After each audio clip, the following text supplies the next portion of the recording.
Sasa movie inaanza, houseboy analeta chakula chumbani kwa boss lady wake. Muda huo boss lady kalala zake kitandani hupo ana chat. Ile houseboy anageuka hivi akashangaa kuona utasa. Basi akaangusha mpaka sahani chini. Boss lady kusikia hivyo akashtuka. "Samani madam." Madam akaanza kumsogelea. Basi houseboy akaanza kuiokota ile sahani iliyovunjika. Boss lady naye akaja mbele yake na kumuinamia, akivunga akimsaidia kuokota. Houseboy kuona hivyo akasimama kisha akasema ngoja nikafuate dekio. Boss lady akasema sawa. Houseboy alivyotoka basi boss lady ni kucheka tu. Basi mida houseboy anaonekana akipasafisha pale chini. Ndio huo boss lady wake anamwangalia tu. Kisha akajifikiria na kujishika jicho. "Jamani jicho langu tafadhali njoo haraka." Basi houseboy akamsogelea, "Shida nini madam? Nataka unipulize jicho, nipulize jichoni." Basi houseboy akaanza kumpuliza. "Mbona unachelewa? Lipulize haraka." Huko anamshika fulani hivi. Basi akawa anampuliza, "Fanya haraka." Boss lady akaanza kutoa milio huko anamkumbatia. Houseboy kuona hivyo akamsukuma, "Hivyo ni Taylor, njoo na unipulize jichoni." Houseboy yeye akatoka zake mule chumbani. Basi boss lady ni kumcheka tu. Anasema si unaishi kwenye hii nyumba, utaona hapa uchomoki. Siku inayofuata boss lady anashuka kwenye gari lake akajifanya ameteguka mguu. Basi houseboy akamsogelea, "Madam shida nini?" "Nesi nimeteguka mguu." "Basi pole madam, ila naomba uweke mguu wako chini." "Nitauwekaje sasa wakati unaona kabisa umeteguka? Sasa niwezaje kukupeleka ndani?"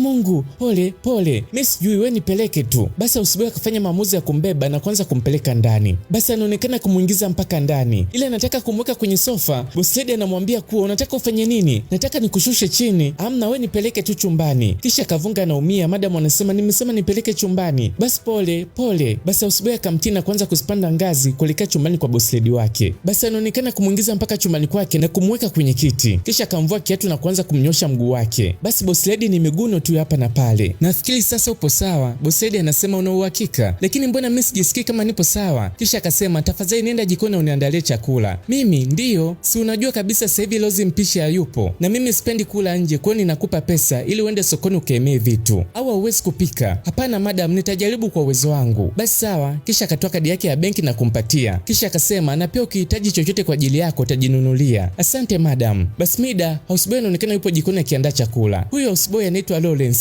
Basi akaona kionja pale kile chakula na nini, akisema kweli mimi najua kupika. Sasa mara alarm ya mlango ikawa inalia. Basi Lawrence akaja kufungua mlango. "Karibu boss." Boss anasema kwa nini umechukua muda kuja kunifungulia mlango? "Samahani boss, nilikuwa jikoni." "Jikoni? Kwani Lozi yuko wapi?" "Lozi ameondoka na madam kaniomba nipike." "Lakini si madam wako ndio alitakiwa apike." "Issue ni kuwa kateguka mguu wake ndio maana kaniomba nimpikie." "Mguu wake?" "Ndio boss." "Kwani yuko wapi? Juu au?" "Ndio boss." Sasa huyu boss anaitwa Cyprian na ndio mume wa yule boss lady. Baada ya kufika chumbani anamuuliza mke wake anaitwa Besa kuwa mpenzi, ni kitu gani kilichokupata? Besa anasema niliteguka mguu kipindi nashuka kwenye gari langu, lakini nipo sawa. Cyprian akaushika ule mguu. Besa anavunga anaumia. "Lakini kwa nini hukunipigia?" "Sikutaka kukusumbua kwa sababu najua una siku ngumu sana. Lakini hata hivyo Lawrence ameshanisaidia kunyoosha, kwa hiyo nipo sawa. Lakini bado ulitakiwa tu kunipigia simu." "Mpenzi tulia, wewe ni mwanaume ambaye upo busy. Natakiwa nijue kinachokupata." "Ndio, wewe ni mume wangu mpendwa. Lakini kama nilivyosema, sasa nipo sawa." Cyprian kukagua tu mguu. Inaonekana anampenda sana mke wake Betha. "Lakini kwa nini umerudi nyumbani mapema? Kwani una vikao ofisini?" Cyprian anasema ukweli ni kwamba nimerudi nyumbani kuchukua baadhi ya mafaili niliyoyasahau. "Lakini huu mguu na wasiwasi nao." "Jamani mpenzi, wewe nenda kazini ufanye kazi." "Hapana, nitapiga tu simu na kuwataarifu kuwa nimeahirisha." "Nini? Yaani uahirishe kwa sababu nimeteguka mguu? Huyu anataka nikuache katika hii hali alafu nikafanye kazi?" "Jamani mpenzi, nisikilize. Mimi nipo sawa." "Una uhakika?" "Ndio. Lawrence sasa hivi ananipikia chakula na tayari ameshaonyosha mguu. Huyo kilichobaki ni mimi kupata tu baadhi ya dawa alafu nipumzike." "Basi sawa, ngoja niachukue mafaili alafu nirudi zangu ofisini." Basi mchizi akachukua mafaili yake kisha akaondoka.